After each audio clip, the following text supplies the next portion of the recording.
What's up, everybody? So for today's video, we're going to be reacting to Rick and Morty Season 6, Episode 10, Breakdown, Easter eggs, things you missed, and ending explained. Check out heavy spoilers, bro, on some real shit, man.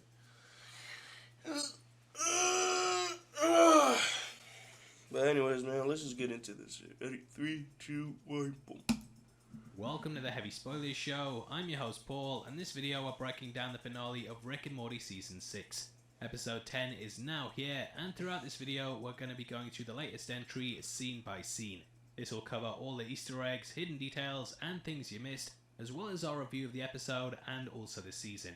And the finale is called Rictional Mortoon's Rickmas Morcation.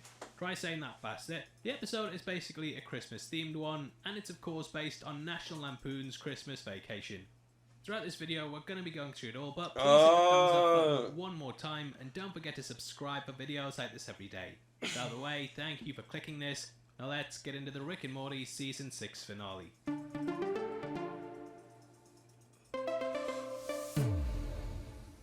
Now we start off with the title sequence covered in Christmas lights, which is what shows typically tend to do for a Christmas special. This is a tradition from throughout the ages, and it was seen as recently as the Guardians Holiday Special, with the Marvel Studios logo being covered in them too. At this point, Rick portals himself out of there, and he comes back as Rick Sanchez Claus. His name's of course Rick Sanchez, so I appreciate the little wordplay. Now he comes bearing gifts from the multiverse, and there's a couple of cool little lines here that you might miss. Now for Jerry, he gives him the extended version of Miracle on 34th Street. The back of the box says extended, and we learn that one from the alternate reality has 2 extra hours of footage. Now, sod all that, the important thing is that Rick gives Beth and Space Beth the same photograph of her and him when they were younger from a universe where Beth wasn't murdered as a child. Wait, what? So Beth and Diane being murdered by Rick Prime is basically what changed the version of Rick that we follow. It was thought that Beth and Diane being murdered was the exception to the rule because every Rick has a Morty and there has to be a Beth for there to be one.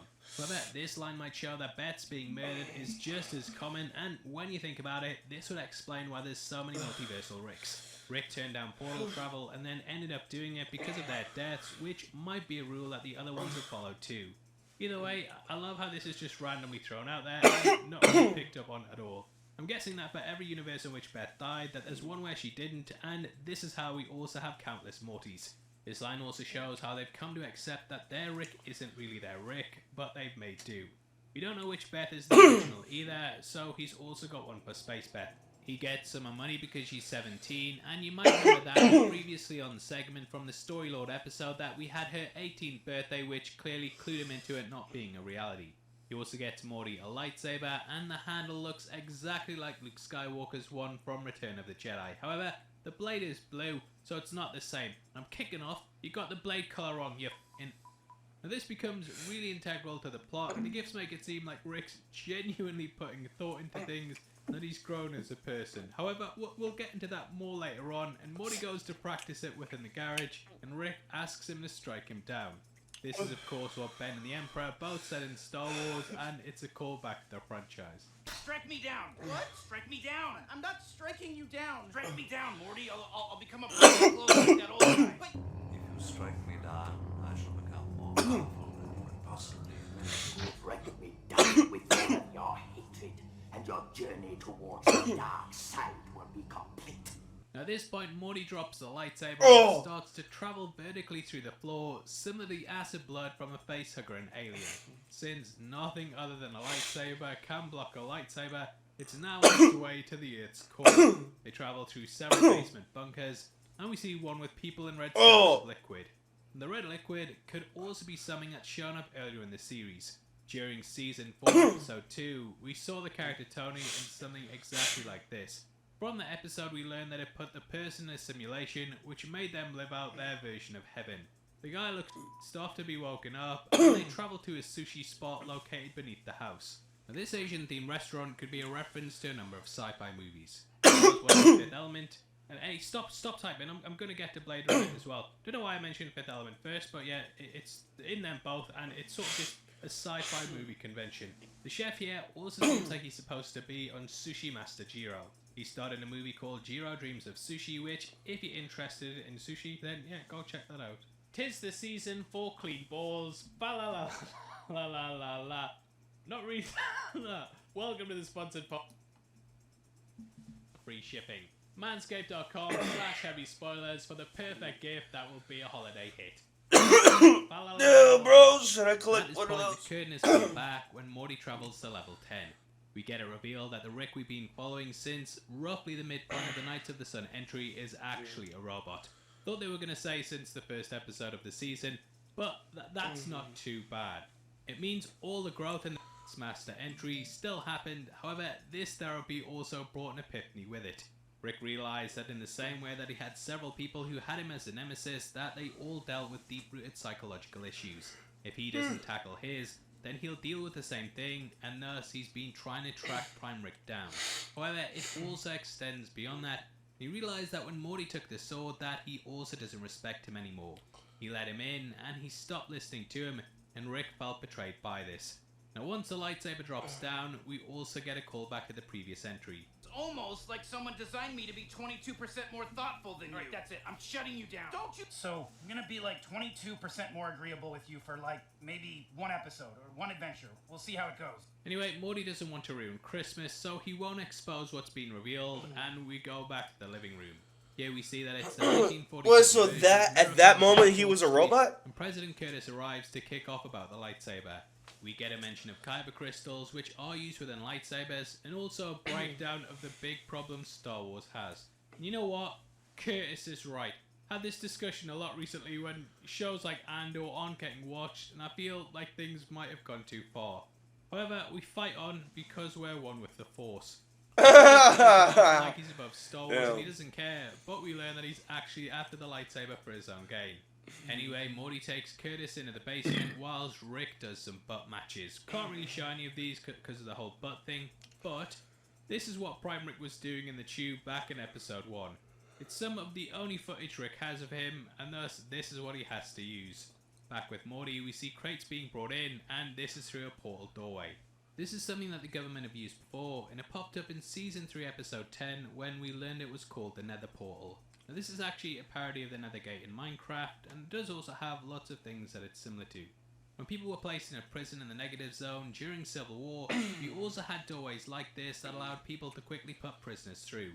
The lightsaber going to the core to blow the entire planet up is, of course, also a Star Wars. Bro, if you think about it, bro, Rick does care about Morty, bro, because at the end of the day, bro, he could have, at the end of the day, bro, he could have just, ignored the whole entire family and just, went down into the basement and just worked on, finding Rick Prime. But no, bro, this motherfucker built a fucking robot. That way his family can think that he's spending time with them. You know what I mean? That's I don't know, bro. That shit crazy, bro. Morty thinks he's a bad person for doing that, but, on some real shit, bro, I don't know.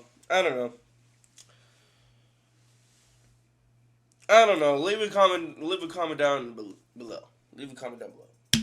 Wars reference, and though a lightsaber wasn't used, proton torpedoes going in the core of the Death Star is what blew it up.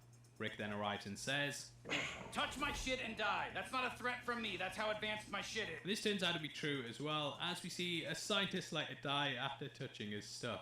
Rick's stuff is of course all booby-trapped, and this too is mirrored in Rick Prime. One of his machines contains an explosive, which just has another explosive inside of it once it's all taken apart.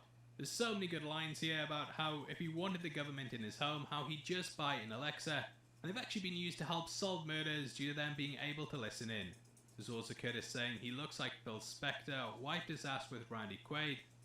And maybe he does. Now Rick volunteers to destroy the lightsaber, but they don't want his help at first.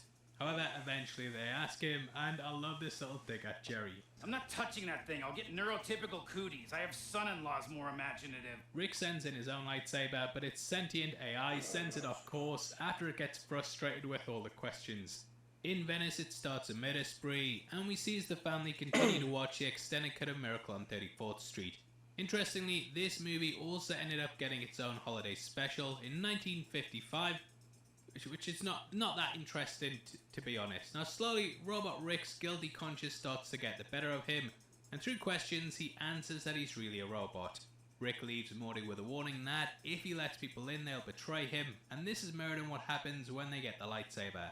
Both he and the President fly into the core of the planet like it's the second Death Star, and here they catch the blade. The President misses it at first, but Morty grabs it, which reminded me a lot of the catch scene at the start of Last Jedi, even though that was with the same character. Now it turns out that the President thinks he now owns Star Wars, and I kind of think this is just a comment on fan gatekeeping and how everyone thinks they're the true fans, even though everyone knows I'm actually the true fan. If the Ralph McQuarrie Han Solo, yeah, if that isn't who you think is the true Han Solo, then you're not a true fan. You're not a fucking fan. And Morty returns home. No, what the family fuck? Still haven't fully figured things out about Rickbot, so Morty just Yeah, I announces guess you're right, that he's a man. robot. Jerry just instantly believes him and starts sawing into the arm to reveal lots of wires. We hear the song The First Noel, and we see the women of the family attacking him. Typically, Jerry hates getting involved in the action, and this of course is also seen here as well. Beth smashes a wine bottle, which I thought was hilarious, and Rickbot closes his eyes, accepting his fate. Turns out he's actually a Death Seeker, and huge shout outs to TVTropes.org for pointing out that this is an archetype of a character that feels dishonor, and thus they seek out to die by someone else's hand. This is shown throughout the episode at several points, like the door closing later on. Oh my The character wants gosh. to constantly be put out of his misery. Now the ironic thing about Rickbot is that he actually has more humanity than the real one. We'll talk Wow. about that later on, but even I was sad to see him go at this point. Now whilst the montage is Damn. going on, we also see the President practicing with his lightsaber. He puts a bowl on his head over his eyes, and this mimics the blast shield that Luke used to practice with in A New Hope. Also popped up in Attack of the Clones, and turns out that it was a real thing that the Jedi used to do, and not just something Obi-Wan gave him because it was lying around on the Millennium Falcon. It was really something there, and George Lucas understood what he was doing. Now he drops it vertical, and back at the Smith-Sanchez home, we see as they use Rickbot to decorate the tree. At this point, the President announces the lightsaber problem, and he blames Morty for it, and it's revealed Wow. in his face. They bring Rickbot back online, and this is similar to how Ash was revived in the first Alien. Elsewhere in the basement, we also see that Rick has now tracked down Rick Prime. However, upon doing this, the signals immediately start to duplicate, showing how he's always one step ahead. You see as Damn. Rickbot gets a lightsaber, and with Morty, he travels out to the White House in space. This is sort of like a Death Star in a way. Well, let me explain before you kick off, as it's basically a base in space where the final confrontation happens. I kind of feel like the gold body Rickbot has might also be a nod to C-3PO, and the President is very much a stand-in for the Emperor. We see he has a secret room with its own Mos Eisley cantina, a play on Han being frozen in carbonite, a TIE fighter, what's either a TIE Interceptor, TIE Bomber or a TIE Advanced. There's also an AT-ST, a play on R2-D2, and also the window from the second Death Star. Shoutouts to our editor Matt for saying that the President's basically Richie from Screen 5, and he's the obsessed fan that thinks he knows what's best. He sends in the battle droids, which are based on pit droids, but the robot with a lightsaber for eyes ends up destroying them all. Kind of feel like it's a comment on General Grievous, and he brings them all down. Morty goes to fire the lightsaber Gatling gun, and this shows that the President thinks what Star Wars needs is just more lightsabers and everything. Rickbot dives in the way in a get down Mr. President moment, and the lightsabers slide down vertically, which is where we get a better look at the carbonite. I'm not sure who this is meant to be. I thought it might be another president, but I can't really think of who that looks like. However, if you know where to drop it. Now this cuts a hole in the floor, and I love how Rick Yo, that still fucking- denies he's a robot. He Yo, uses his hand in that classic freaking Star that Wars scene fashion. fucking He like is made saved me by the laugh, real Rick bro. using That force. scene made me That laugh, bro, speech because the is president so was good, like and it perfect shows that if fucking Rick built vertical. him, then This he is built like The fucking episode ends with stupid, Rick bro. inviting Morty to come down and join him to find Rick Prime. The season then closes out with a tirade of Rick going off explaining what Season 7's gonna be. And this is very similar to the Rick and Morty for 100 years thing that he did in Episode 1. He says them hunting him won't be every episode, but it'll be laced through some of them, and we might not even know if they're doing it in the background. Only they'll know about it though, and from here we jump to the post-credit scene. Now in typical season finale fashion, we join Mr. Poopy Butthole. Whereas the last one had him at home explaining how he'd lost it all, we see him here in the gym working out. Love the little detail on the episode description as well, and if we pause it, we can see this is an episode, watch it, just watch me, Do it again. You already did it. Fill the holes of your meaningless existence with more of this same content, which is nice. Now he drinks a raw Wow. similar to Rocky and breaks his legs trying to squat too much. Guys, Oh! to reach out to Amy, who has a blog. Oh, And we also shit, mentioned dude. Roy from Okay, I didn't Rocky. know he just broke his legs. And that ends the series, which, yeah, I enjoyed it. You know what? It ranks up there as one of my favourite ones. Yes, I'm shilling. So yeah, had a blast with the season, and I hope you had a good time too. Thank you for rocking with me every week. What do you mean you skipped episode 5 breakdown, you fucking shit? I'll fucking kill you! Anyway, that's the video, and let me know your thoughts below on the episode and the season. We are in a competition right now, giving away 3 copies of House of the Dragon Season 1 on the 15th of December, and all you have to do to be on the chance of winning is like the video. Make sure you subscribe. Anyways, man. Damn, bro. They be liking Star Wars on this shit, bro. On some real ass shit. I can't wait for season 7. I can't wait. Anyways, man, if you guys like my reaction, give this video a thumbs up, and I will see you in the next video. Peace out, motherfuckers.